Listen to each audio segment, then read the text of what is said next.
السلام على الحسين وعلى علي بن الحسين. لا حول ولا قوة إلا بالله العلي العظيم. أعوذ بالله من الشيطان اللعين الرجيم.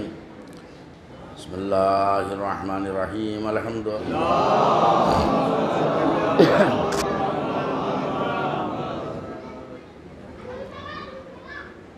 حضرات، اس عشرہ مقدسہ کی آج آخری مجلس ہے اور ہمارا عنوان مقصد زندگی اور اصول بندگی آج اپنی اختتامی منزل پہ پہنچ رہا ہے، اور آج کی شب بھی بہت اہم شب ہے، شب شہادت امام سجاد. عزاداروں کا مجمع ہے.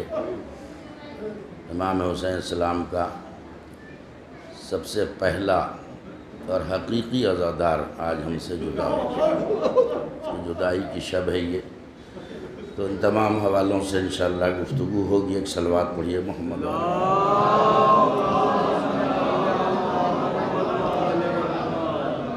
شاد عدیت ہو رہا ہے کہ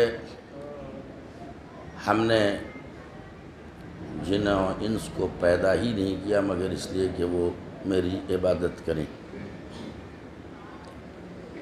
اور عرض کیا تھا کہ زبانوں کا فرق ہے. عربی میں عبادت کہتے ہیں اور اردو اور فارسی میں بندگی کہتے ہیں. اگرچہ لفظ عبادت بھی ہماری بول چال میں استعمال ہے، چونکہ اردو زبان ایک ایسی زبان ہے، اس کی خوبی یہ ہے کسی بھی زبان کے خوبصورت لفظ کو جب یہ زبان دیکھتی ہے تو اپنے دامن میں جگہ دے دیتی ہے. تو بہرحال اب مقصد حیات پر خاصی روشنی ڈالی جا چکی، اور اللہ قدر ظرف سب نے کچھ نہ کچھ حاصل تو کیا ہی ہوگا کہ اللہ نے ہمیں بے مقصد پیدا نہیں کیا ہے، کیونکہ جب اس کے کائنات میں کوئی شے بے مقصد پیدا نہیں کی گئی تو پھر وہ بنی نوع انسانی کے جن کو اللہ نے سب سے افضل بنایا ہے، کیا ان کا جو مقصد زندگی ہے کچھ نہیں ہوگا؟ ایسے پیدا کیا جاؤ کھاؤ پیو موج کرو اور مر جاؤ؟ ایسا نہیں. اور ایسا بھی نہیں ہے کہ اس نے کسی مقصد کے تحت پیدا کیا اور اس مقصد سے ہمیں آگاہ نہیں کیا. اس نے ہمیں آگاہ بھی کیا ہے. اور اب کس کے دل میں کیا ہے، یہ زبان دل کی ترجمان ہوتی ہے. کون کسے مانتا ہے نہیں مانتا ہے، کس کا عقیدہ کیا ہے، کس کا عقیدہ اچھا ہے برا ہے، تو عقیدے کا تعلق ہوتا ہے دل کی گہرائی سے، دل کے اندر ہوتا ہے. تو اب جب عقیدہ دل کے اندر ہے تو کس کے دل میں کیا ہے ہمیں کیا خبر ہے، لیکن خبر ہو جائے گی. اگر اس باطن کو دیکھنا ہے جو دل کے اندر ہے، یعنی جسے عقیدہ کہتے ہیں، تو انسان کا عمل دیکھ جاؤ. انسان کا عمل بتا دے گا کہ وہ کس عقیدے کا مالک ہے. چونکہ انسان کا جو عمل ہوتا ہے وہ عقیدے کا ترجمان ہوتا ہے. اسی لیے یہ جو عقیدہ ہے اس کا اظہار انسان کے عمل سے ہو جاتا ہے. کون عقیدہ توحید رکھتا ہے نہیں رکھتا ہے، کون اللہ کو عادل مانتا ہے کون نہیں مانتا ہے، کون جو ہے نبوتوں رسالتوں کا قائل ہے کون نہیں قائل ہے، کون امامتوں کے سلسلے کو مانتا ہے نہیں مانتا ہے، قیامت پہ کون یقین رکھتا ہے. یہ سب ان چیزوں کا تعلق عقائد سے ہے.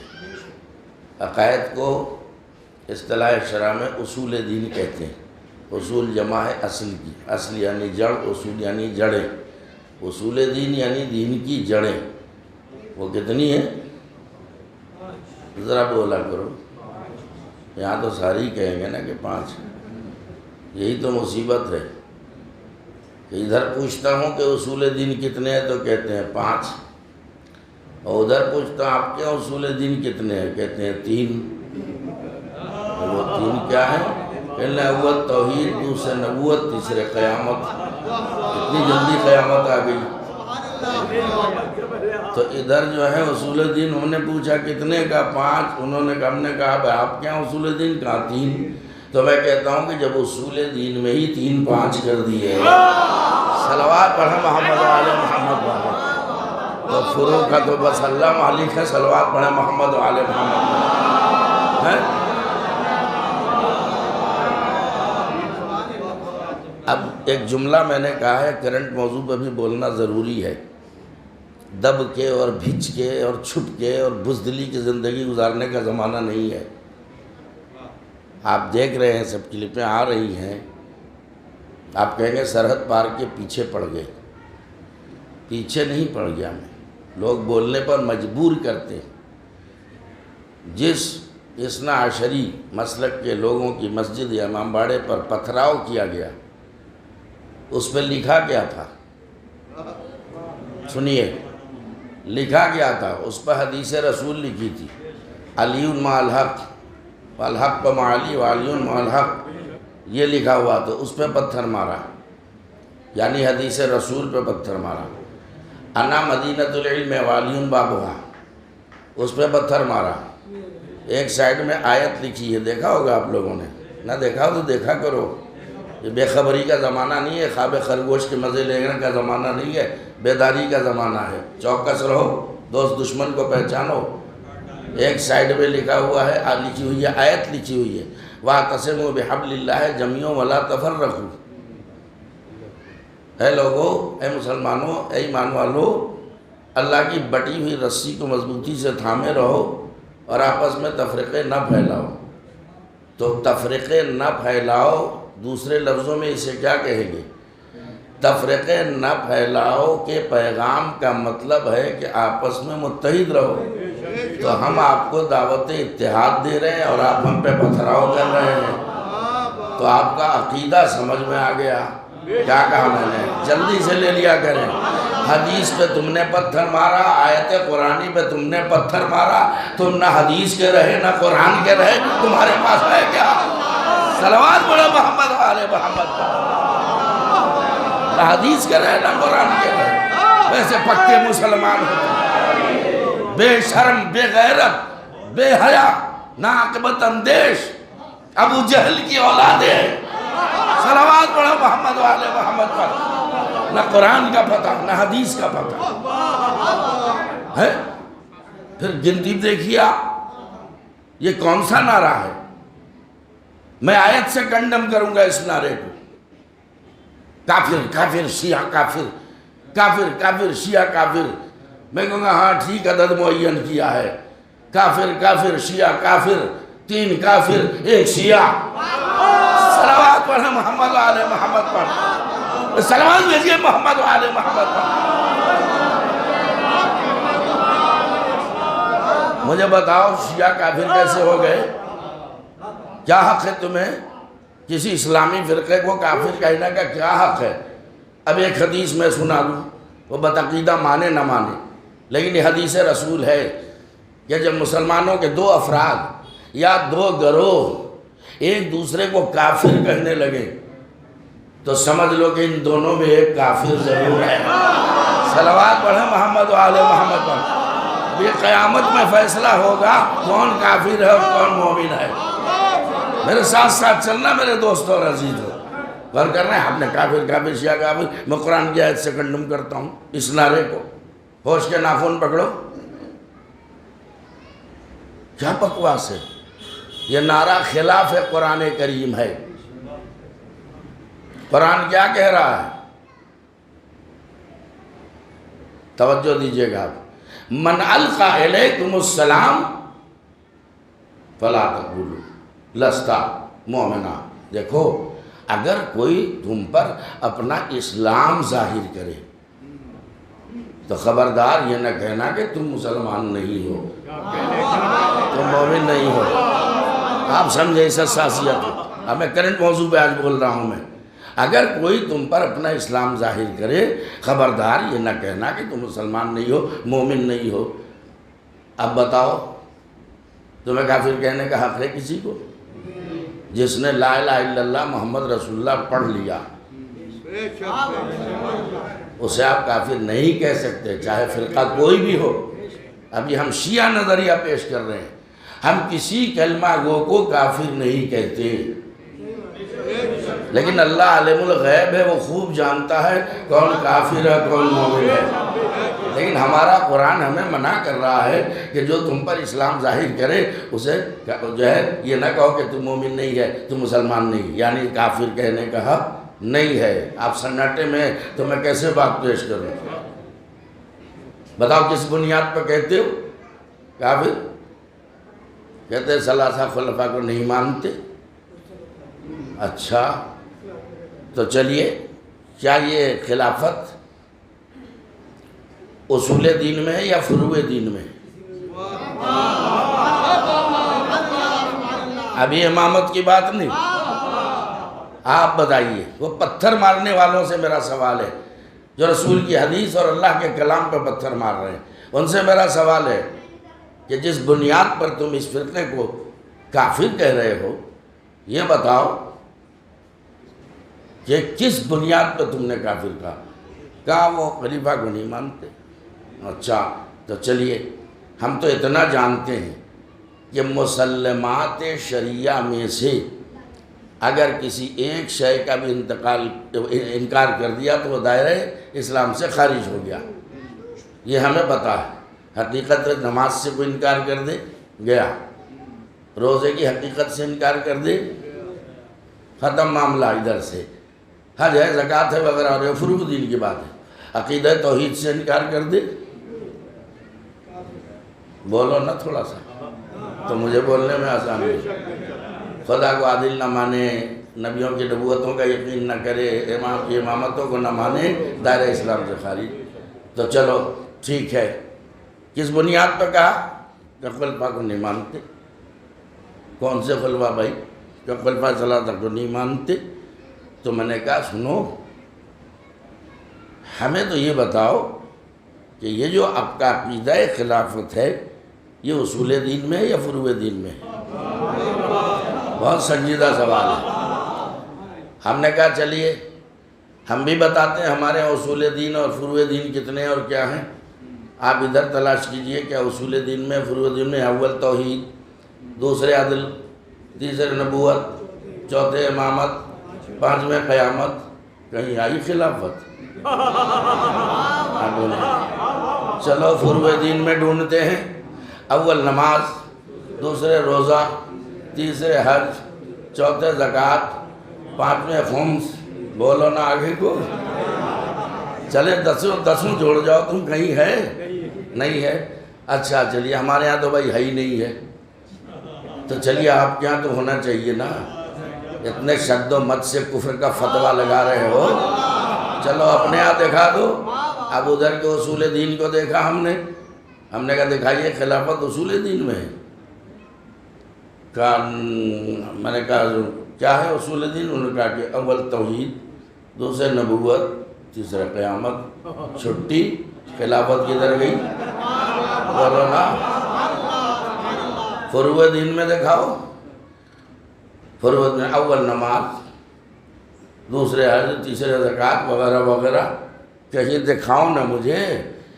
تو ہم نہ اصول کے منکر نہ فروع دین کے منکر، بھائی ہم تو کافر تب ہوں گے جب اصول دین کا انکار کریں یا فروع دین کا انکار کریں۔ پھر اگر آپ نے کفر کی بنیاد اس بات کو قرار دیا ہے کہ جو خلیفہ کو نہ مانے وہ کافر ہے، تو چلو تھوڑی دیر کو میں ساتھ ہو جا رہا ہوں، جو خلیفہ کو نہ مانے وہ کافر ہے، اور جو خلیفہ کے مقابلے مانا ہے صلوات پڑھو محمد و آل محمد پر، وہ پکا مسلمان ہے۔ صلوات بھیجئے محمد و آل محمد پر۔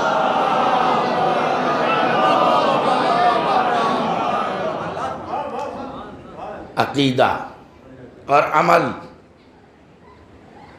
جس کا جیسا عقیدہ ہوگا ویسا ہی اس کا عمل ہو جائے گا۔ کرایہ کہ چل ٹٹو لائے بھیڑ کی، ارے تم نے تو ہمیشہ بھیڑ کا کلمہ پڑھا ہے، ارے نہیں ساتھ میں میرے توجہ ہے نا، لیکن ہم بھیڑ والے لوگ نہیں ہیں۔ ایک جملہ دے رہا ہوں، اپنی قدر کرنا۔ دنیا میں ہم میں آسمان زمین کا فرق ہے۔ یہاں دنیا سے کیا مراد ہے وہ بھی سمجھنا۔ دنیا میں اور ہم میں آسمان زمین کا فرق ہے۔ دنیا شخصیتوں کو دیکھ کے اصول بناتی ہے، دنیا شخصیتوں کو دیکھ کے اصول بناتی ہے۔ ہم شخصیتوں کو دیکھ کے اصول نہیں بناتے، اصولوں کی بنیاد پر شخصیتوں کا انتخاب کرتے ہیں۔ صلوات پڑھیے محمد و آل محمد۔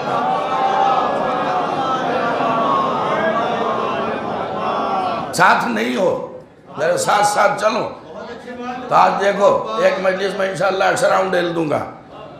سننے والے ہونے چاہیے، سمجھنے والے ہونے چاہیے۔ عقیدہ کہاں ہوتا ہے؟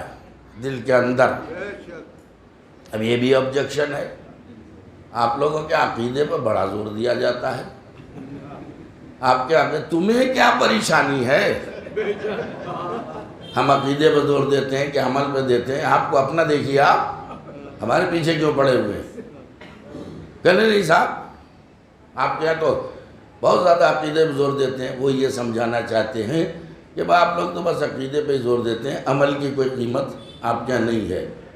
اور یہ پروپیگنڈا بھی کیا جاتا ہے، یہ تو بس علی علی کرتے ہیں، حسین حسین کرتے ہیں، بس ایک تو نماز سے مطلب نہیں، روزے سے مطلب نہیں۔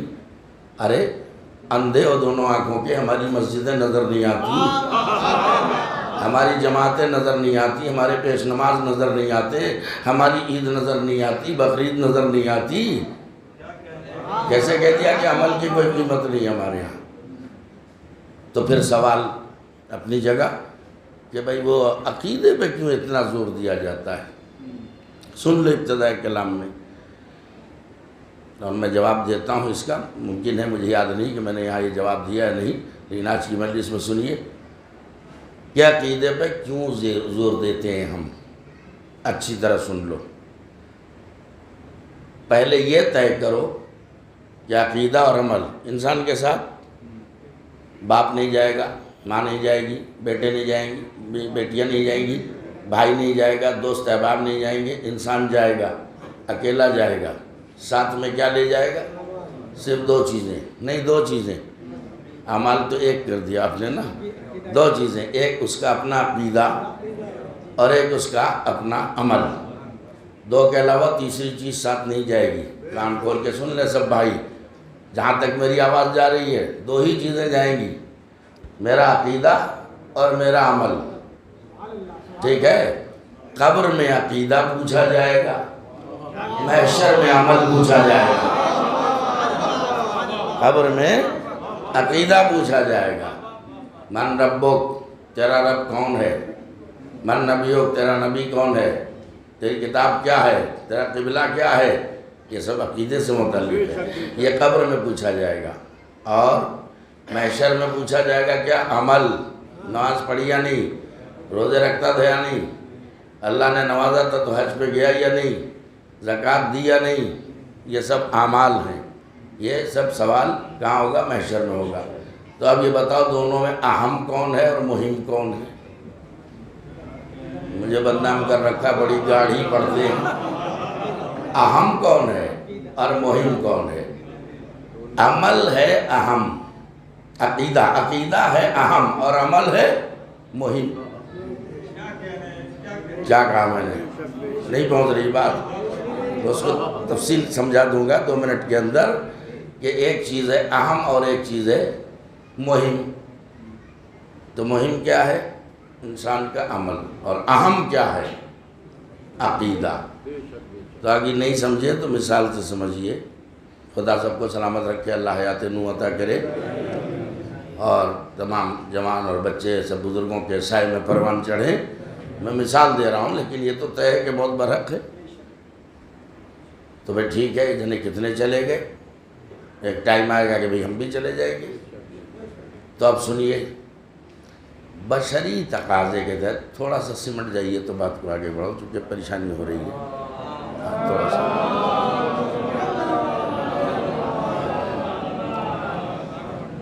بہت غور سے سننا۔ بتقاضاء بشریت انسان سے زندگی میں چھوٹی بڑی خطائیں ہو جاتی ہیں، غلطیاں ہوتی ہیں۔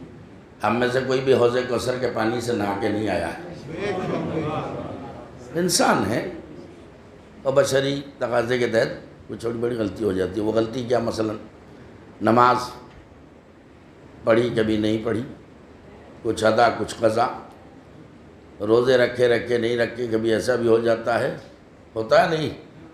ہاں، تو ایسا لگ رہا ہے کہ جیسے ایسا نہیں ہوتا ہے، ہوتا ہے۔ کسی کی نماز رہ گئی، کسی کے کچھ روزے رہ گئے، 1 مہینے کا روزہ رہ گیا، سال بھر کی نماز، کچھ مجبوری کے تحت۔ ایک بڑا مسئلہ یہ بھی ہے، مطلب بیچ میں یہ ضمنی جملے بھی دے دیتا ہوں کہ کچھ لوگ جو ہیں وہ نماز بڑے بیٹے کے بھروسے چھوڑتے ہیں۔ کہہ رہے کوئی بات نہ، میں نہ پڑھوں گا، جوان لڑکا ہے ہمارا بڑا والا، وہ تو پڑھ ہی دے گا۔ ارے بھئی بیٹا آپ کا اپنی تو پڑھتا نہیں، آپ کے کیا پڑھ دے گا؟ بڑے بیٹے کے بھروسے نماز چھوڑ رہے ہیں۔ تو اب یاد رکھیے گا ایک جملہ، دیکھیں یہ جملے آپ کو ان مجلسوں میں ملیں گے کہ نماز جو چھوٹ گئی ہے اس کا تو تدارک ہے، جو چھوڑ دی ہے اس کا نہیں ہے۔ نہیں سمجھے میں کیا کہہ رہا ہوں؟ نماز چھوٹ جانا ایک الگ چیز ہے، اور چھوڑنا یہ الگ چیز ہے، توجہ دیجیے گا۔ تو نماز اگر چھوٹ گئی ہے تو ٹھیک ہے، بڑے بیٹے پہ فرض ہے کہ وہ پڑھے یا پڑھوائے، بڑے بیٹے پہ فرض ہے۔ اب یہ تفصیل ہے، اس میں جاؤں گا تو بہت ٹائم لگ جائے گا کہ 5 بیٹے ان میں سے ایک پہ ہی کیوں بوجھلت گیا، یہ بڑا ہے نا، تو باپ کے مرنے کے بعد بڑے کا حق بھی بڑا ہے، وہ کبھی بیٹھ کے مجھ سے بات کر لیجئے گا، توجہ دے آپ، اب غور کیجئے گا، وہ پڑھے یا پڑھوائے۔ آج کی مصروف زندگی میں کہاں ٹائم ہے، اپنی پڑھ لے وہی بہت ہے۔ تو اب طریقہ کیا ہے؟ ہماری شریعت کو کہتے ہیں شریعت سہلا۔ شریعت سہلا یعنی آسان شریعت، اسے تو ہم نے بھاری بنا رکھا ہے، کچھ بھی بھاری نہیں ہے، بالکل شریعت سہلا۔ آپ بتائیے یہاں عمر قید کی اگر سزا ہو جائے، سو گئے، ارے میں ذرا غلط اردو بول رہا ہوں، اسے پکڑا کرو نا، مولوی سب کی بات پکڑ کے تم میری پکڑو۔ پاکستان میں ایک وہ ہے نشان حیدر، ایوارڈ ملتا ہے، کوئی کچھ کارنامہ دکھایا تھا اس کو ایوارڈ ملتا، اس کا نام ہے نشان حیدر۔ نشان حیدر بھی کچھ لوگوں کو برداشت نہیں، کہنے ارے بھائی نشان حیدر تو ہے، تو ہمارے فلاں کے نام پہ کوئی نشان نہیں ہے۔ نشان حیدر، نشان حیدر، اور ظاہر ہے اللہ اس قوم کو سلامت رکھے۔ ایک دن یہی سوال انہوں نے ادھر والوں سے کسی سے پوچھ لیا کہ بھائی وہ نشان حیدر، حیدر کے نام پہ تو ایوارڈ ملتا، نشان حیدر ان کے نام پہ نہیں ملتا، ان کے نام کا بھی کچھ ہونا چاہیے۔ کہاں ٹھیک کہہ رہے ہونا چاہیے، کیا بتائیے کیا ہونا چاہیے؟ کہ وہ ٹھیک ہے نشان حیدر وہ صحیح ہے، ان کے نام پہ بھی ہونا چاہیے، بتائیے کیا ہونا چاہیے؟ کہ عمر قید، صلوات محمد علی محمد پر۔ ارے کہاں چلے جاتے ہیں، ہونا چاہیے۔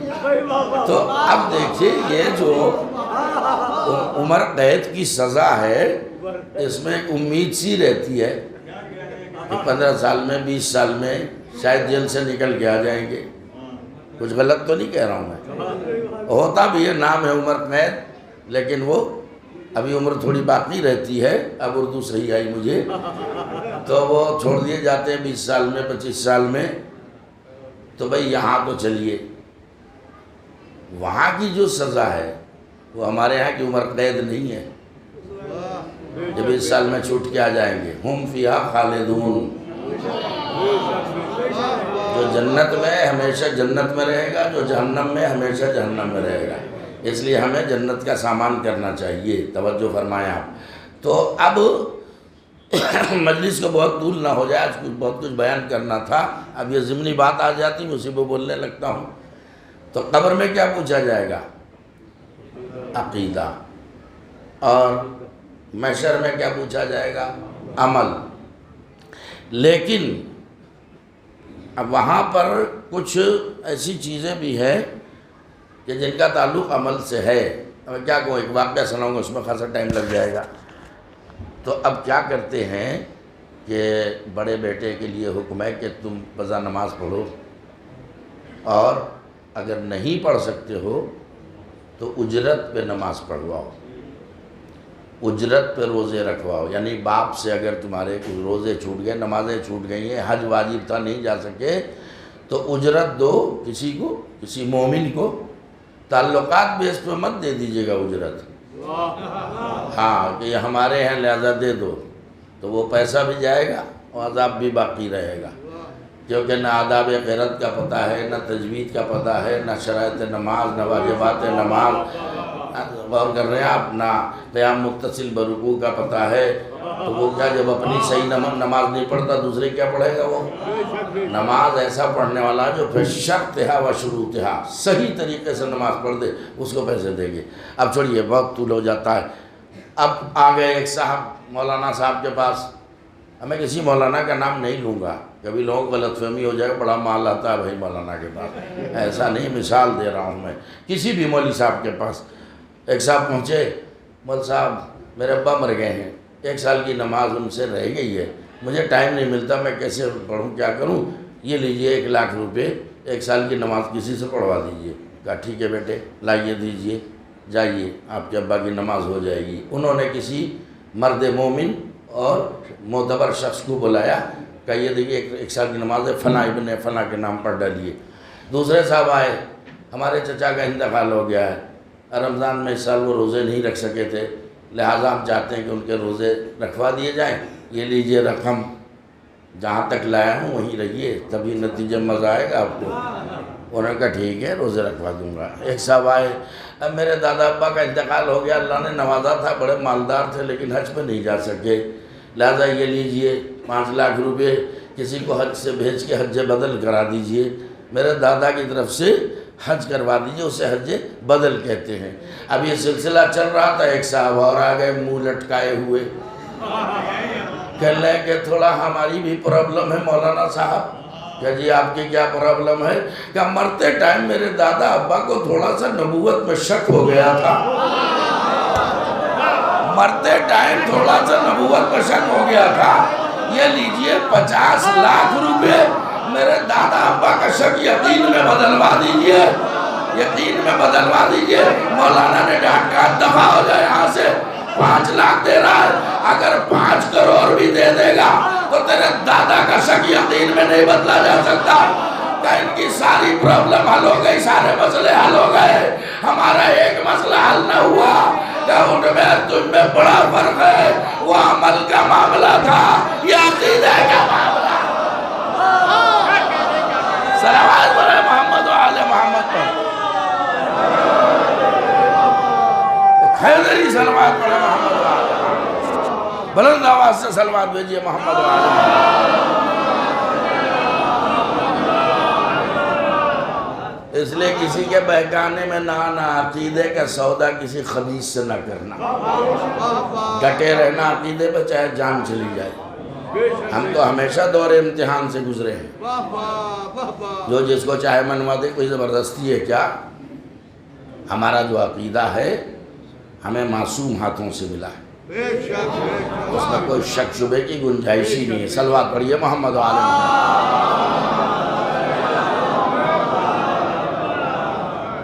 اب 2 لفظ ہیں، زندگی اور بندگی۔ یہ بتائیے دنیا میں کوئی خوشی سے مرنا چاہتا ہے؟ شرماتے ہیں بولنے میں، ایسا لگ رہا کہ سب مرنا چاہتے ہیں، ایسا نہیں ہے۔ میں ممبر پر چیخ کے کتنا بھی کہوں، میں موت سے نہیں ڈرتا، نہیں ڈرتا، سب سے زیادہ مولوی ڈرتا ہے، معاملہ گڑبڑ ہو اور گھر میں گھس جاتا ہے۔ سب کو زندگی عزیز ہے، یہ زبانی نعرے بازی کہ میں موت سے نہیں ڈرتا، موت سے نہ ڈرنے کا مطلب سمجھے نہیں، دین کے معاملے میں موت سے نہیں ڈرتا، دین پہ اگر آنچ آ گئی تو پھر ہم موت سے نہیں ڈرتے، اس کا تجربہ آپ کر رہے ہیں، دیکھ رہے ہیں، مشاہدہ کر رہے ہیں۔ تو میرے دوستو عزیزو، زندگی سب کو عزیز ہے، اور میں اکثر اصالہ ثواب کی جو مجلس ہوتی ہے تو اس میں ایک سوال کرتا ہوں، اس میں یہ بات پیش کرتا ہوں کہ جب زندگی سب کو عزیز ہے، کوئی مرنا نہیں چاہتا ہے، تو آپ آئیے آج سروے کیجئے، سوال کیجئے سب سے، کتنے دن جینا چاہتے ہو؟ 60 سال، 70 سال، 80 سال، 90 سال؟ انشاءاللہ کوئی نہیں بتائے گا آپ کو، سب کہیں گے 60 سال کیوں؟ اچھا چلیے، کوئی 105 سال 10 سال کا ہو گیا، اس سے پوچھئے چچا میاں ابھی تک مرے نہیں؟ تو کتنے بھی آپ جوان و فریں کم بغت تو مر جا، میں کیوں مرنے لگا؟ تو 125 سال کی عمر میں بھی اگر تمنا ہے تو جینے کی تمنا ہے، لیکن یہ طے نہیں کہ کون کتنے دن تک جینا چاہتا ہے۔ تو پھر آؤ اللہ سے گزارش کریں، یا اللہ تو نے موت کو برحق قرار دیا ہے، لیکن ہم میں سے کوئی مرنا تو چاہتا ہی نہیں۔ کوئی ضروری ہے کہ جو بات آہستہ بولوں وہ کمزور ہو؟ یا اللہ تیرے بندوں میں کوئی مرنا نہیں چاہتا، سب زندگی چاہتے ہیں۔ کہاں ہو؟ میں اپنے موضوع پہ ہوں، آپ کہاں چلے جاتے ہیں؟ سب کو زندگی عزیز ہے، اور یہ بھی طے نہیں ہے کہ کب تک کی زندگی، 60 سال، 70 سال، 80 سال، 90 سال، 100 سال، 500 سال، 1000 سال۔ اچھا تو اس کا تو نتیجہ یہی نکلا کہ ہمیشہ زندہ رہنا چاہتے ہو؟ تو ایک ہی آواز ہے کہ ہاں کاش ہمیشہ کی زندگی مل جائے، ہم تو ہمیشہ زندہ رہنا چاہتے ہیں۔ یہی تو ہے، یہ آپ کے ضمیر کی آواز ہے، ترجمانی میں کر رہا ہوں۔ کوئی مرنا نہیں چاہتا، سب زندہ رہنا چاہتے ہیں۔ چونکہ یہ طے نہیں کہ 100، 200، 500، 1000 سال، لہذا نتیجہ یہی نکلا کہ ہر انسان ہمیشہ زندہ رہنا چاہتا ہے۔ تو یا اللہ تیرے بندے تو ہمیشہ زندہ رہنا چاہتے ہیں۔ توجہ، تو مشیت جواب دے گی کہ تم مرنا نہیں چاہتے، تو میں مرنا کب چاہتا ہوں؟ خلقتم للبقاء لا للفنا، ہم نے تو تمہیں بقا کے لیے پیدا کیا ہے، فنا کے لیے پیدا نہیں کیا ہے۔ تو جب بقا کے لیے پیدا کیا ہے تو میں بھی تمہاری بقا چاہتا ہوں، یعنی حیات دائمی چاہتا ہوں۔ اور پھر آپ سے کہوں گا کہ آپ کی زندگی آپ کو کتنی عزیز ہے مجھے نہیں معلوم، لیکن جو خالق زندگی ہے، دیکھو موضوع چھیڑنا آسان، اسے نبھانا بہت مشکل ہوتا ہے۔ جو خالق زندگی ہے اس کو آپ کی زندگی کتنی عزیز ہے، اس پر کبھی غور کیا؟ مسائل کی کتاب پڑھو تو اس کا اندازہ ہو جائے گا۔ نماز کے لیے وضو شرط ہے یا نہیں؟ کوئی صاحب جا کے گاڑھی قرت سے نماز پڑھیں بغیر وضو کے، ہو جائے گی نماز؟ تو پھر سناٹا کیوں ہے؟ آج مجلس اتنی جلدی نہیں ختم ہوگی، پورے عشرے کا نچوڑ دینا ہے، اس لیے آرام سے بیٹھے اور سنیے جو میں سنا رہا ہوں، توجہ دیجیے گا۔ یہ بتائیے کہ بغیر وضو کے نماز ہو سکتی ہے؟ نہیں ہو سکتی۔ روزانہ وضو سے آپ نماز پڑھتے تھے، غسل کرتے تھے، اگر ضرورت پڑی تو غسل بھی کیا، ضرورت ہوئی تو وضو کیا اور نماز پڑھی۔ اب اللہ محفوظ رکھے بیماریوں سے، تو بیماریوں کا دور چل رہا ہے۔ آپ گئے ڈاکٹر کے پاس، ڈاکٹر نے دیکھیے پانی کو ہاتھ نہ لگائیے گا، میں تو روز نہاتا ہوں۔ کہا نہیں، سرسام ہو جائے گا، ختم ہو جاؤ گے، مر جاؤ گے، تمہاری جان کو خطرہ ہے، اس لیے تم غسل کی بات کر رہے ہو، وضو بھی مت کرنا۔ اگر وضو بھی کیا، پانی کو ٹچ کیا تو مر جاؤ گے، مثال دے رہا ہوں۔ اب پوچھو شریعت سے، پوچھو اللہ سے، رسول سے، یا اللہ تو نے طہارت کو یعنی وضو اور غسل کو نماز کے لیے شرط قرار دیا ہے، اور ڈاکٹر صاحب کہہ رہے کہ اگر پانی کو ہاتھ لگا دیا تو جان چلی جائے گی۔ فوراً ثانوی حکم آ گیا۔ اچھا، ارے اللہ کو اپنے بندوں سے کتنا پیار ہے، اللہ کو اپنے بندوں کی زندگی کتنی عزیز ہے کہ اچھا تیری جان خطرے میں ہے؟ ہاں مالک، جان خطرے میں، اگر پانی کو چھوؤں گا تو مر جاؤں گا۔ کہ ٹھیک ہے، ہم حکم بدلے دے رہے، اب وضو واجب نہیں ہے، اب غسل واجب نہیں ہے، اب تیمم کر کے تم نماز پڑھ لو، ہم تمہیں وہی ثواب دیں گے جو وضو اور غسل کا ہوتا ہے۔ صلوات پڑھیں محمد آل محمد۔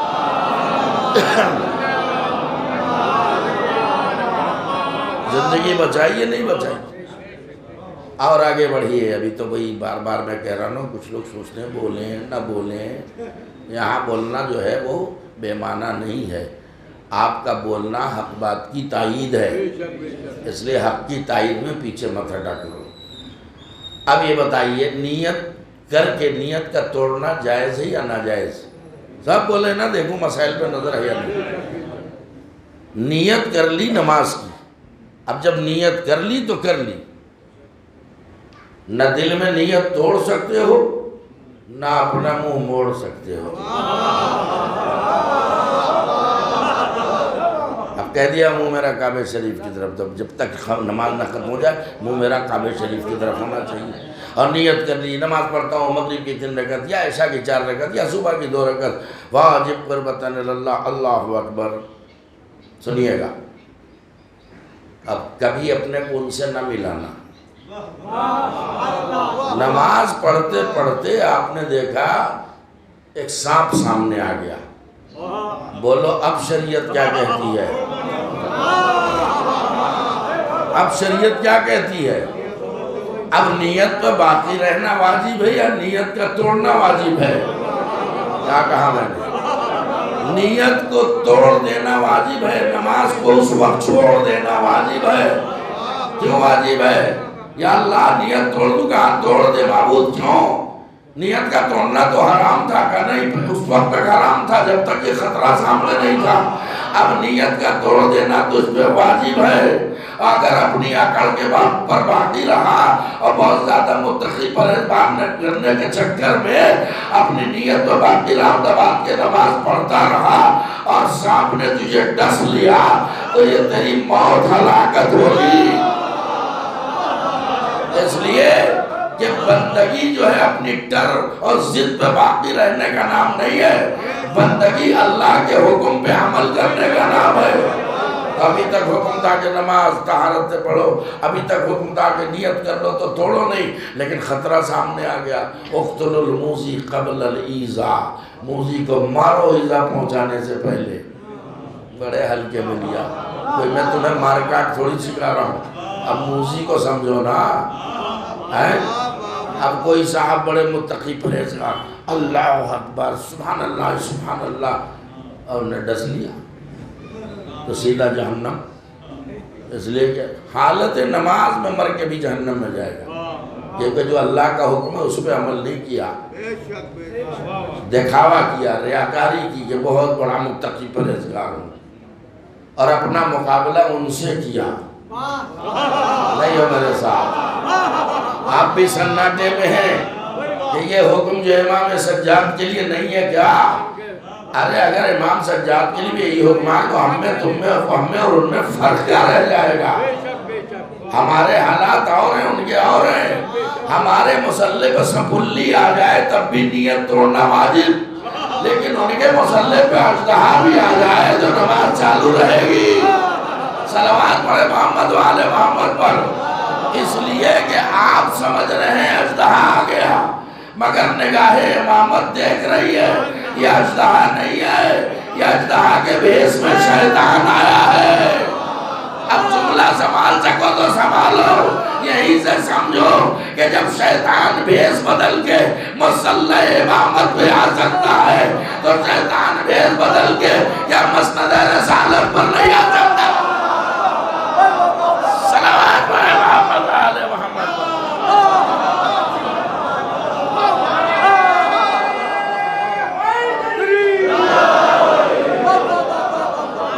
کبھی اصلی روپ میں نہیں آتا، شیطان ہمیشہ بھیس بدل کے آتا، جبکہ اس کمبخت کو پہلا تجربہ ہو چکا ہے. کبھی دادا کے پاس آیا تھا بھیس بدل کے، بھول گئے تاریخ؟ ارے جب امام علی علیہ السلام پیدا ہوئے تو ایک اژدہا جس کا نام معیار الولد تھا وہ آتا تھا، وہ پالا ہوا تھا وہ شیطان رہتا تھا اژدہے کے بھیس میں. غور کریں آپ. تو اب وہ آ کے اگر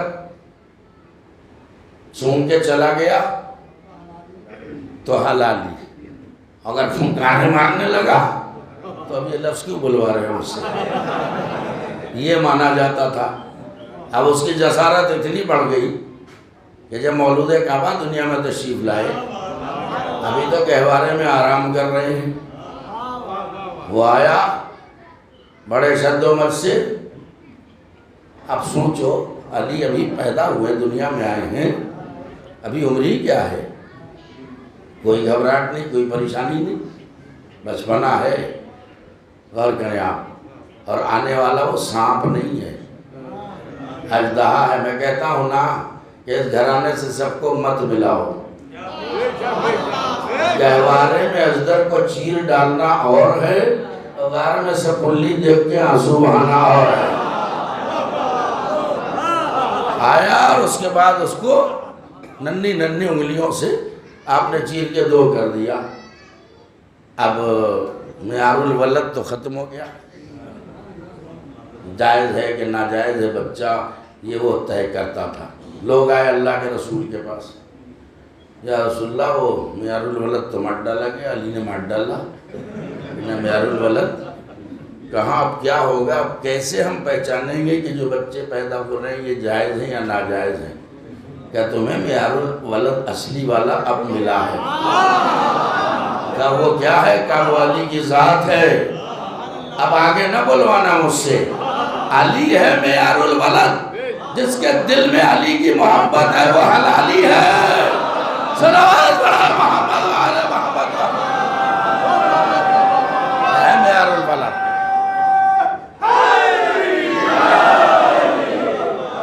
تو بہرحال بات وہی ہے کہ آپ کے لیے کیا حکم ہے، وہ تو وہ ہیں، ان سے اپنا تقابل نہ کرنا، حکم نیت توڑ دو۔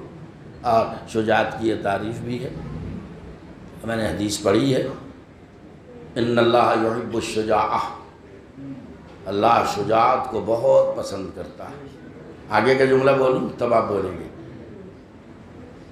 توجہ دیجیے گا۔ ان اللہ یحب الشجاعہ، اللہ شجاعت اور بہادری کو بہت پسند کرتا ہے، ولو بقتل حیہ، چاہے ایک سانپ مارنے کے برابر کیوں نہ ہو۔ پھر سو گئے، پھر سو رہے آپ۔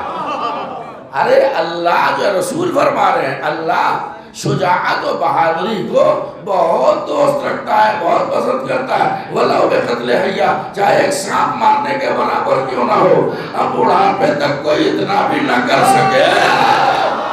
صلوات پڑھے محمد وعلی محمد پاک۔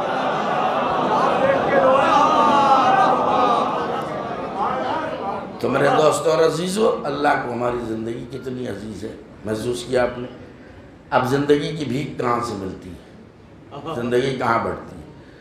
اب میرے موضوع کے دائرے میں جو بات آ رہی ہے اسے میں پیش کر رہا ہوں۔ زندگی کی بھیک ہماری دہلیز پہ ملے گی، ان کے دروازے پہ ملے گی، کہاں ملے گی؟ اسی دروازے پہ ملے گی۔ اور اصلی زندگی ملے گی، حقیقی زندگی، وہ زندگی جس کے آپ خواہش مند ہیں۔ چونکہ اللہ سے سوال ہے، یا اللہ کوئی انسان مرنا نہیں چاہتا ہے، سب زندہ رہنا چاہتے ہیں، تو اور ہمیشہ زندہ رہنا چاہتے ہیں۔ ممکن ہے کسی منزل پر عرض کیا ہو، اللہ نے بتایا کہ اچھا حیات موقت کو حیات دائمی میں بدلنا چاہتے ہو، تو لو میں نسخہ بتا دے رہا ہوں۔ آیت آرام سے پڑھوں گا مگر آپ آرام سے مت سنیے گا۔ یا ایھا الذین آمنوا استجیبوا للہ وللرسول اذا دعاکم، اے ایمان لانے والو، جب اللہ اور اس کا رسول تمہیں پکارے تو فوراً جواب دو۔ جواب دو کا مطلب سمجھے؟ فوراً لبیک کہو۔ لبیک کا مطلب جو وہ کہہ رہے ہیں اس پہ توجہ دو، جو وہ حکم دے رہے ہیں اس پہ عمل کرو۔ لبیک کا مطلب یہ ہوتا ہے، توجہ ہے نا؟ اب پھر آیت پڑھتا ہوں۔ دیکھیے آپ کو زندگی مل رہی ہے اور دائمی زندگی مل رہی ہے، مگر نسخہ استعمال کرنا پڑے گا۔ یا ایھا الذین آمنوا استجیبوا للہ وللرسول اذا دعاکم، اے ایمان لانے والو، جب اللہ اور اس کا رسول تمہیں پکارے فوراً لبیک کہو۔ معبود کیوں لبیک کہیں؟ کہ لما یحییکم، تاکہ تمہیں زندگی مل جائے۔ کیسے آپ سن رہے ہیں؟ تاکہ تمہیں زندگی مل جائے، تاکہ تمہیں زندگی مل جائے۔ اب اللہ تو کہہ رہا ہے حیات دائمی چاہیے، ہمیشہ والی زندگی چاہیے، تو اللہ کی بھی اطاعت کر، رسول کی بھی اطاعت کر، حیات دائمی کا مالک بن جائے گا۔ اللہ پکارے تو لبیک کہے، رسول پکارے تو لبیک کہے۔ اگر رسول پکارتا رہے اور کوئی پلٹ کے بھی نہ دیکھے، صلوات پڑھو محمد وعلی محمد پر۔ کہاں زندگی مل جائے گی؟ اب دوسرا نسخہ اکثر میں بیان کرتا ہوں، اور آپ سنتے رہتے ہیں، کثرت سے سنتے ہیں، سب کو یہ حدیث زبانی یاد ہے، من ماتا اللہ بآل محمد ماتا شہیدہ، جو اہل بیت کی محبت میں مر جائے وہ شہید ہے۔ اور شہید کے لیے قرآن نے کیا کہا؟ لا تحسبن الذین قتلوا فی سبیل اللہ امواتا بل احیاء عند ربہم یرزقون، جو لوگ اللہ کی راہ میں، اللہ کی سبیل میں مر گئے یا مارے گئے، ان کے لیے تو کہنا درکنار، سوچ بھی نہ لینا کہ مر گئے، بل احیاء، وہ زندہ ہیں۔ اور دلیل زندگی اسی آیت میں ہے، اور دلیل زندگی یہ ہے کہ عند ربہم یرزقون، وہ اپنے رب کی طرف سے رزق پاتے ہیں۔ سناٹے کو توڑ دوں، ابھی سناٹا ٹوٹے گا، سنیے، ایک چھوٹی سی آیت کا سہارا لوں گا۔ دلیل زندگی، جو ہماری راہ میں مر گئے یا مارے گئے، ان کے لیے سوچنا بھی نہیں کہ مر گئے، بل احیاء، بلکہ وہ زندہ ہیں۔ اور دلیل زندگی یہ ہے کہ عند ربہم یرزقون، وہ اپنے رب کی طرف سے مسلسل رزق پاتے رہتے ہیں۔ کیا کہا میں نے؟ اب دوسری آیت پڑھوں، اللہ اسی قرآن میں کہہ رہا وَمِمَّا رَزَقْنَاهُمْ يُنْفِقُونَ، جب ہم انہیں رزق دیتے ہیں تو وہ اس میں سے دوسروں کو بھی بانٹتے ہیں۔ تو اب ہم سے نہ کہنا قاضی کے سامنے کیا مانگ رہے ہو، اب ہم سے کیا مانگ رہے ہو، امام باڑے میں کیا مانگ رہے ہو، ارے ہم کسی ایسے ویسے سے نہیں مانگ رہے، اب ہم سے مانگ رہے ہیں جن پر اللہ کی طرف سے باد شہادت رزق برس رہا ہے۔ صلوات پر محمد و آل محمد۔ وہ ادھر سے لیتے جاتے ہیں، ادھر والوں کو بانٹتے جاتے ہیں، اگر ہمیں نہ ملتا تو مانگنا چھوڑ دیتے۔ آپ سنیے، یہی وہ فضائل ہیں اہل بیت کے، یہی وہ کمالات ہیں جس سے دنیا آتش حسرت پر لوٹتی تھی۔ ان کو آل محمد کی فضیلتیں برداشت نہیں تھی، اور نت نئے ڈرامے یہ سب بنائے جاتے تھے تاکہ معاذ اللہ اہل بیت کو رسوا کیا جائے، العیاذ باللہ۔ تو ایک بہت مشہور واقعہ ہے، اپنے موضوع سے متعلق جملہ دوں گا جلدی سے۔ ایک بڑھیا تھی، اس کو سکھایا گیا کہ ایک کام کرو، وہ جو تمہارا ایک لوتا بیٹا ہے نا، تو اب میں اپنی بھاشا میں بولوں، یہ لو، یہ 2.5 میٹر لٹھا لے کے آئے ہیں، اسے دونوں سرے کو کفن کی طرح باندھ دینا اور اس میں لٹا دینا، اس کو ایک بیچ سے بند باندھ دینا، مطلب پہلے تھوڑا اسے مردہ بنا دینا، اے میرا اکلوتا بیٹا، میں اسے کفن پہنا ہوں اپنے ہاتھ سے۔ ارے سچ مچ تھوڑی پہنانا ہے، ڈرامہ ہے۔ کیا ڈرامہ؟ کیا مطلب؟ کہ یہ سیاوا ہم فری میں نہیں لے رہے ہیں، پیسے دیں گے۔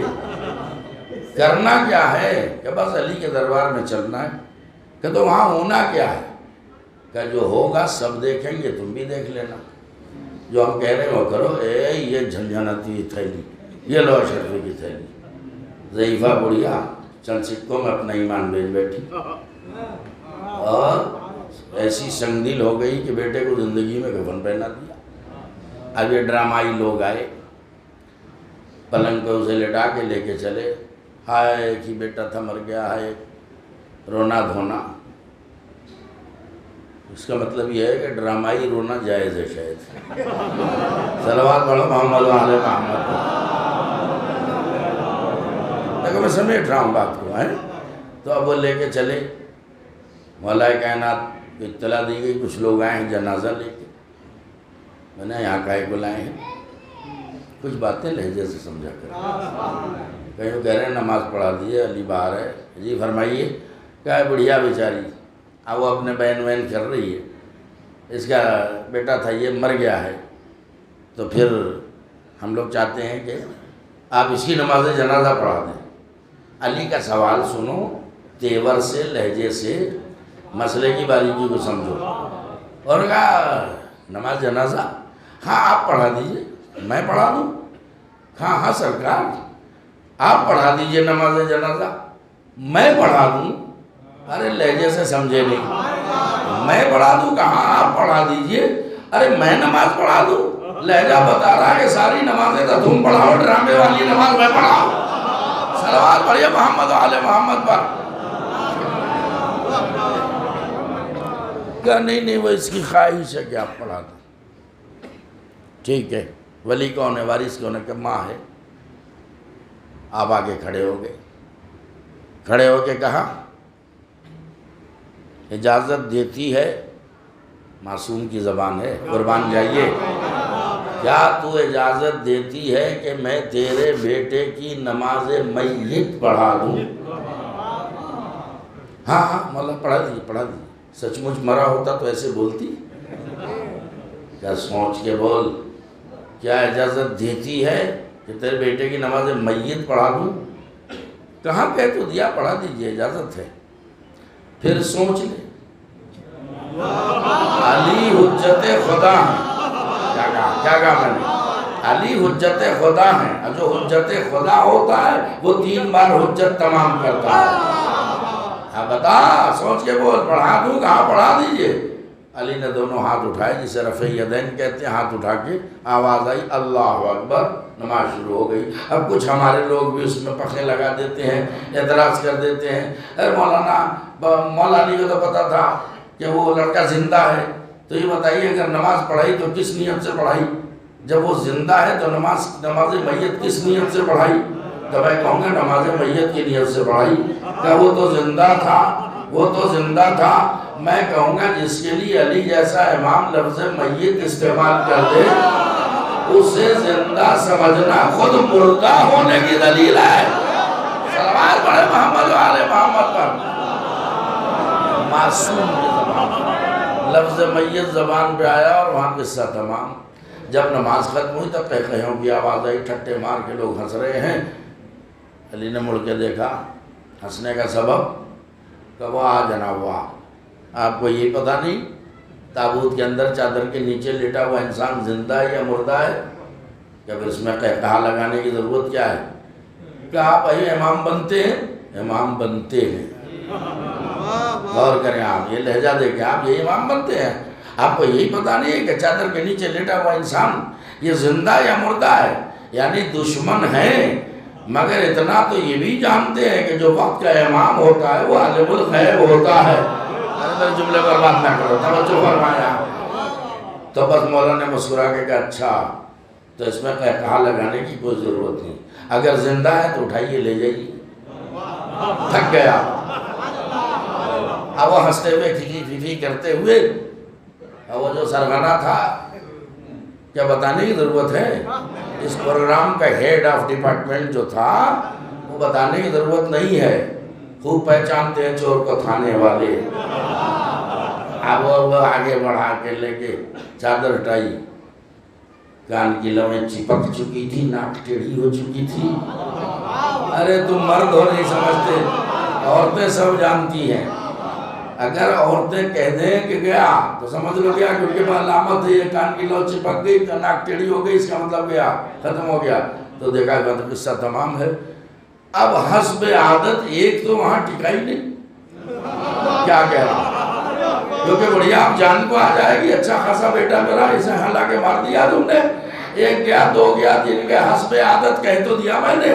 حسب عادت جتنے تھے 1 2 3 سارے فرار، لیکن جس کا جاتا ہے اس کے دل سے پوچھو، وہ مولا کے قدموں پہ بڑھیا گر گئی، ارے مولا خطا ہو گئی، غلطی ہو گئی، میں ان شیطانوں کے بہکانے میں آ گئی، مجھے معاف کر دیجئے۔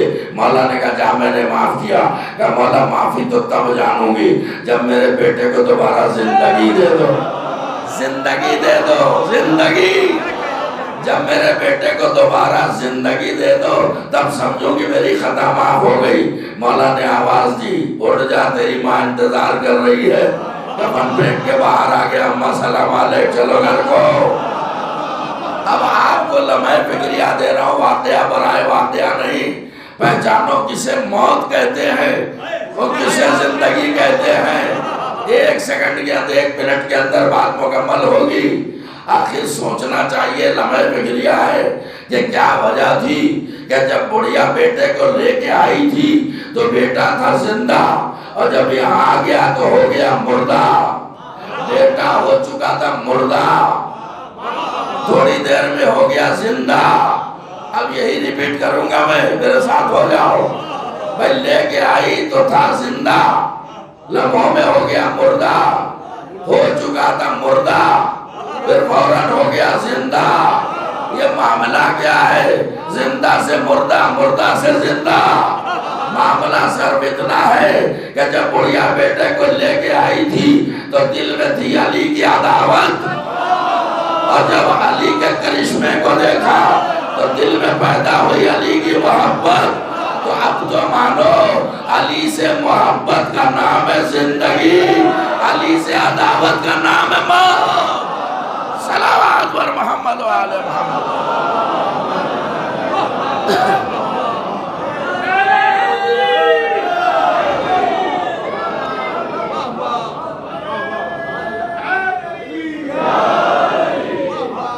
کہ جتنے پاور ہیں یہ علی کے اپنے ذاتی نہیں ہیں، اللہ جب ظرف میں صلاحیتیں دیکھتا ہے تو فضیلتیں عطا کرتا ہے۔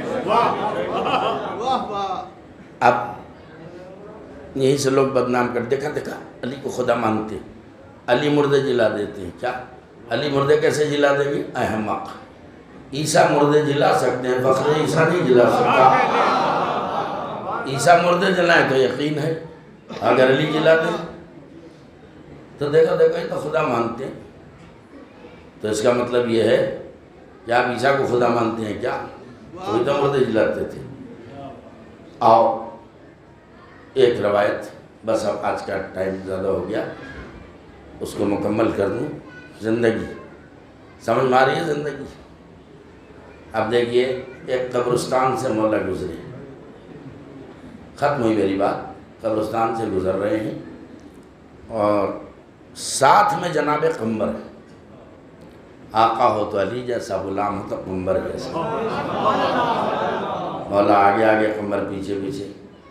ایک قبر پہ مولا رک گئے، کہنے قمبر اس صاحب قبر کو زندہ کر دوں؟ کہ مولا اس میں کوئی شک نہیں، اللہ نے ایسے اختیارات آپ کو دیے، بے شک آپ زندہ کر سکتے ہیں۔ کہ باہر لاؤں مردے کو؟ نکالنا نہیں پڑے گا، خود ہی آ جائے گا۔ ہاں مولا یہ کرشمہ دکھا دیجئے۔ مولا نے آواز دیا، فنا ابن فنا قبر سے باہر آ۔ کفن سمیت آ کے کھڑا ہو گیا، مولا السلام علیکم۔ آپ یہ نہ سمجھیں مبالغہ نہیں ہو رہا ہے، صاحب مدینۃ المعاجز نے اس کو لکھا ہے، جو واقعہ آپ کے سامنے پیش کر رہا ہوں میں۔ اب سنیے، مولا کو پہچانو۔ میں نے کہا خالی محبت کافی نہیں ہے، بنیادی چیز ہے معرفت۔ چند قدم آگے بڑھے، قبر اور آ گئی۔ کہا قمبر اس مردے کو بھی زندگی دے دی جائے؟ میں اسی لفظ کے پیچھے پڑا ہوں، آپ سمجھیں۔ کہاں مولا ایک کو جلا سکتے ہیں، دوسرے کو بھی جلا سکتے ہیں۔ اچھا اسے بھی قبر سے باہر لایا جائے، زندہ کیا جائے؟ کہاں؟ اب مولا نے 2 رکعت نماز حاجت پڑھی۔ نماز حاجت پڑھ کے کہا یا اللہ تجھے واسطہ ہے تیرے حبیب محمد مصطفیٰ صلی اللہ علیہ وسلم۔ آپ سمجھے نہیں؟ یہ عجیب حسن اتفاق ہے۔ جب علی دعا کرتے تھے تو کہتے تھے واسطہ ہے محمد مصطفیٰ کا، اور جب محمد دعا کرتے تو کہتے ہیں واسطہ علی مرتضیٰ کا۔ یہ سب گھرانہ ایک دوسرے کو پہچانوا رہا تھا، وہ انہیں وسیلہ بناتے تھے، انہیں وسیلہ بناتے تھے۔ واسطہ تجھے تیرے حبیب محمد مصطفیٰ صلی اللہ علیہ وسلم کا کہ اس مردے کو حیات دے دے، زندگی دے دے۔ وہ بھی زندہ ہو کے باہر آ گیا۔ مولا سلام، آپ سناٹے میں، کیا آپ کو حیرت نہیں ہو رہی؟ قمبر کو ہوئی، قمبر کو ہوئی نا۔ دونوں مقامات کے معجزے ملتے جلتے ہیں مگر نوعیت میں فرق ہے۔ قمبر کا پیمانے صبر لبریز ہوا، مولا فلسفہ سمجھ میں نہیں آیا۔ کیا بولو کیا سمجھنا چاہتے ہو؟ کہ اسے تو آپ نے حکم سے جلا دیا اور اسے دعا کر کے جلا رہے ہیں، تو مولا یا تو دونوں کو اپنے حکم سے زندگی دی ہوتی یا دونوں کو دعا سے زندگی دی ہوتی۔ ایک کو حکم سے کیوں جلایا اور ایک کو دعا سے کیوں جلایا؟ کیا سمجھنا چاہتے ہو؟ کہ مولا سمجھا دیجئے کہ اسے حکم سے اس لیے جلایا تاکہ دنیا اچھی طرح سمجھ لے علی مجبور نہیں ہے، اسے دعا کر کے جلایا تاکہ زمانہ سمجھ لے علی خدا نہیں ہے۔ صلوات بولے محمد و آل محمد پر۔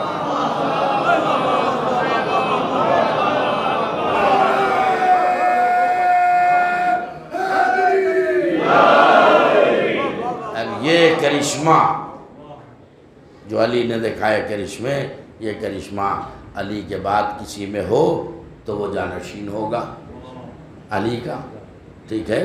اگر یہ کرشمہ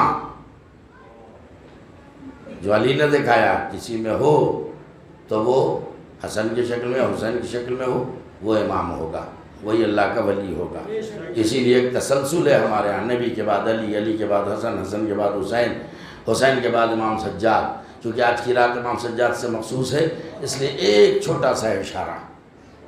کتنے پاورفل لوگ یہ ہیں، دنیا نے انہیں مجبور سمجھ رکھا تھا مگر یہ مجبور نہیں تھے، کیونکہ آج کی شب تقاضا کر رہی ہے، اس لیے میں یہ ضرور کہوں گا، 1 منٹ میں بات تمام ہو جائے گی۔ ایک بہت مقدس بیوی گزری ہے تاریخ اسلام میں، جن کا نام ہے حبابہ والبیہ، متعدد کتابوں میں ان کا ذکر ہے۔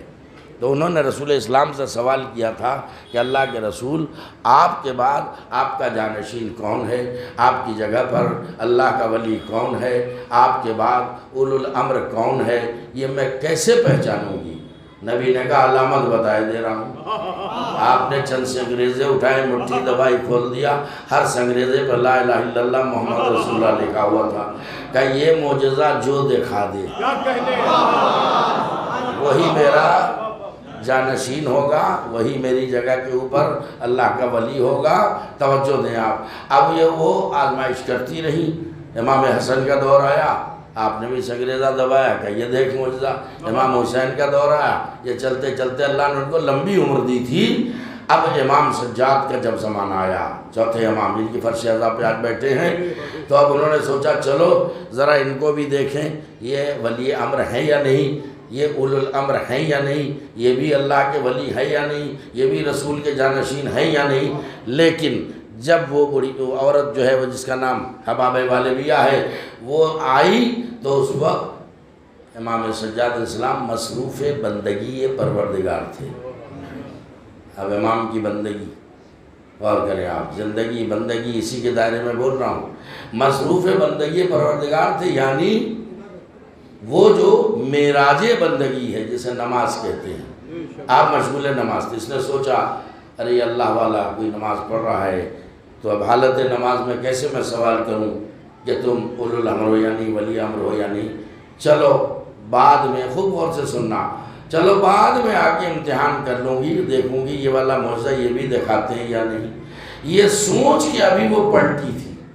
دیکھیے ہم ظاہر کو دیکھتے ہیں، یہ باطن کو بھی دیکھ لیتے ہیں، کس نے کیا سوچا، کس کے دل میں کیا چل رہا ہے، کس کے ذہن میں کیا چل رہا ہے، سب کا انہیں پتا ہے، جبھی جو اللہ کے ولی ہے۔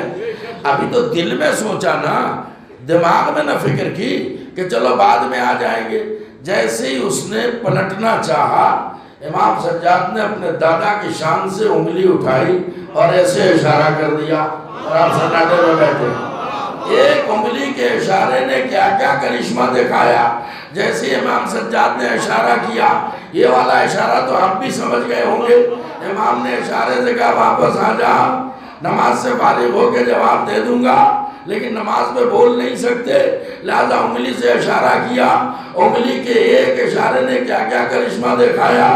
ضعیفہ سمجھی کہ مجھے اشارہ ہوا، اس کا بڑھاپا سمجھا کہ مجھے اشارہ ہوا، جوانی سمجھی کہ مجھے اشارہ ہوا، سنگریزے سمجھے کہ مجھے اشارہ ہوا۔ صلوات پڑھے محمد آل محمد پر۔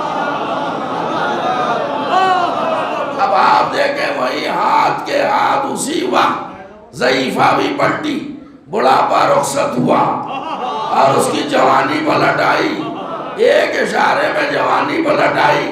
لوگ کہتے ہیں آپ اپنے اماموں کے بارے میں مبالغہ کرتے ہیں، ہم لوگ مبالغہ نہیں کرتے، حق بیانی کرتے ہیں۔ امام سجاد نے اشارہ کیا، حبابہ والبیہ کی جوانی پلٹ آئی، تو میں کہوں گا یوسف دعا کر کے زلیخا کی جوانی پلٹانا ہو رہا ہے، انگلی کے اشارے سے جوانی پلٹا لینا ہو رہا ہے۔ صلوات پڑھے محمد و آل محمد۔ امام کے ہاتھ میں سنگریزے دے بھی نہیں پائی، نماز سے فارغ ہوئے، امام نے کہا امتحان لینے آئیے، کہاں لیجئے، کہا مجھے لینے کی ضرورت نہیں، اپنی مٹھی کھول کے دیکھ لیں۔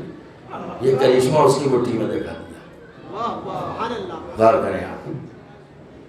اب ظاہر ہے امام سجاد علیہ السلام کی جو زندگی ہے آپ کے سامنے ہے۔ ڈسٹرب حالات میں جب انسان ذہنی خلفشار کا شکار ہو جائے تو چاہتے ہوئے بھی کوئی کام نہیں کر پاتا، لیکن امام کے حوصلے کو داد دیجیے، کتنا آپ کو پریشان کیا گیا۔ دوسرا ہوتا تو اس کا دل و دماغ معطل ہو جاتا، لیکن امام نے کتنا عظیم کارنامہ انجام دیا۔ دعاؤں کے ذریعے اسلام اور حق کی تبلیغ کی، اور آنسوؤں کے ذریعے مظلومیت حسین کو دنیا کے سامنے عام کیا۔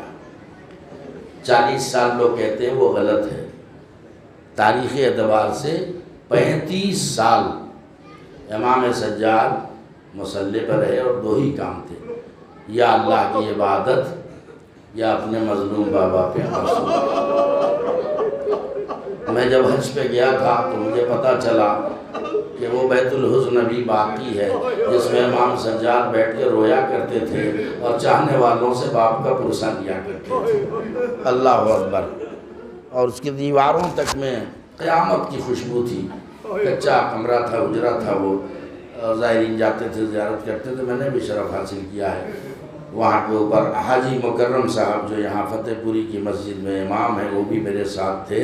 ان کی تو حالت یہ ہوئی کہ جب انہیں میں نے بتایا کہ یہ ہے وہ بیت الحزن جس میں 35 سال امام سجاد بیٹھ کے اپنے باپ کو روئے، تو وہ خاک پہ گر پڑے اور پیشانی اپنی رکھ کے بہت روئے، خاک پہ پیشانی رکھ کے روئے کہ اللہ، ان ظالموں نے اپنے لیے ایسے فلیٹ بنا رکھے ہیں، اے اللہ یہ تیرے رسول کے اہل بیت کے آثار ہیں، اسے انہوں نے ویرانے میں تبدیل کر رکھا ہے۔ اللہ اکبر۔ امام سجاد سے بڑا عزادار حسین کون ہو سکتا؟ میرا اس وقت عزاداروں سے خطاب ہے۔ رات روتے تھے، دن روتے تھے۔ حد یہ ہے کہ جب وضو کے لیے پانی لایا جاتا تھا تو آپ اتنا روتے تھے کہ پانی مضاف ہو جاتا تھا، پھر دوسرا پانی لایا جاتا تھا، کبھی تیسری بار پانی لانا پڑتا تھا۔ کسی مخلص نے پوچھ لیا، مولا آخر کہاں تک روئیں گے؟ اے مولا شہادت تو آپ لوگوں کی میراث ہے۔ امام کے گری و زاری میں اور اضافہ ہو گیا، بھائی تو نے انصاف نہیں کیا، ارے شہادت ہماری میراث ہے، مگر یہ ماں اور بہنوں کا بڑے بازاروں میں لے جانا، درباروں میں رسم بستہ لے جا کے کھڑا کرنا، کیا یہ بھی ہماری میراث ہے؟ آج اسی مظلوم امام سجاد کا تابوت آپ کے سامنے آئے گا، احترام کرنا اور یہ سوچ کے کاندھا دینا کہ یہ اس مظلوم کا تابوت ہے کہ جس کی پشت دروں سے زخمی، ہاتھ ہتھکڑیوں سے زخمی، پیر بیڑیوں سے زخمی، کمر زنجیروں سے زخمی۔ جبھی تو امام زمانہ زیارت نائیہ میں فرماتے ہیں، ہمارا سلام اس بیمار امام پر جس کا گوشت ہتھکڑیاں اور بیڑیاں کھا گئی۔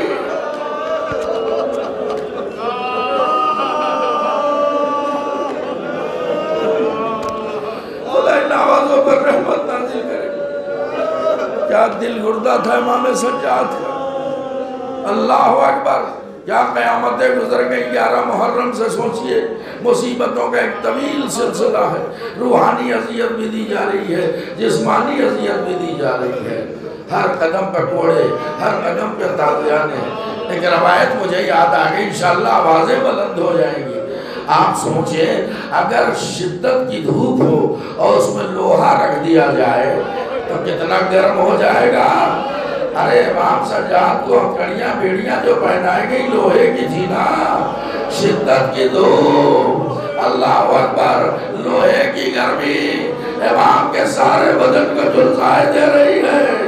اب ایک تاریخ کہتی ہے کہ اب امام سے جب دھوپ میں بیٹھا نہ گیا تو آہستہ سے بیڑیاں سنبھالی، دشمنوں کے خیمے لگے ہوئے تھے، ان کا سایہ پڑ رہا تھا، اس سائے کے نیچے آگے بیٹھ گئے۔ شمر نے دیکھ لیا، لہراتا ہوا تازیانہ لے گیا، خبردار یہاں بیٹھنے کی اجازت نہیں ہے۔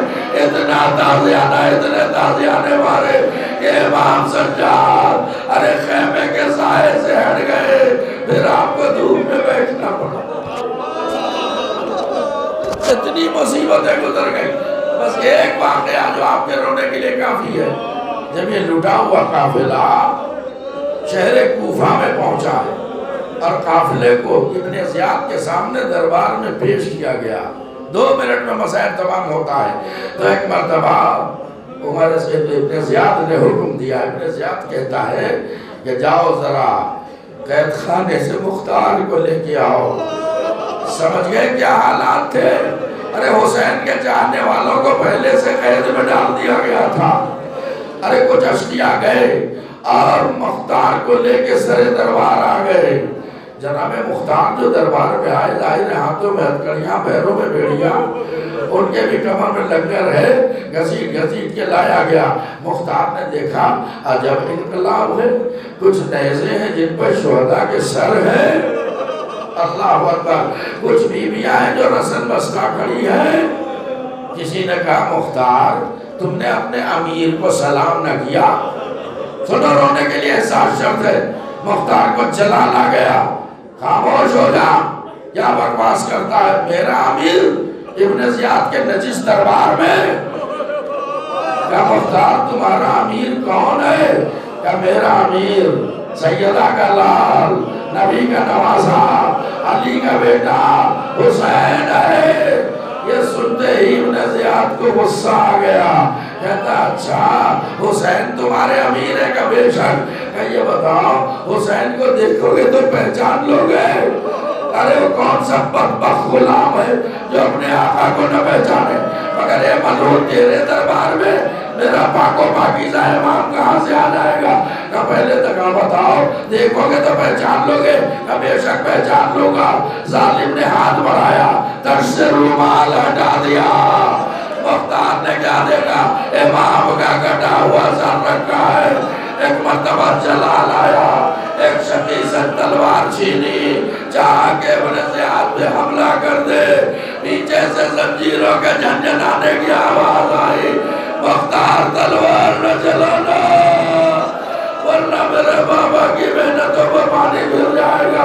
اب جو مختار نے دیکھا بیمار کربلا سید سجاد، ہاتھوں میں ہتھکڑیاں، پیروں میں بیڑیاں، چاہ کے دوڑ کے قدموں پہ گر جائے کہ مختار آگے نہ بڑھنا۔ اے مختار میں اکیلا نہیں ہوں، میرے ساتھ نبی کی نوازیاں، علی کی بیٹیاں، بے بغلہ و چادر رسن بستہ کھڑی ہے۔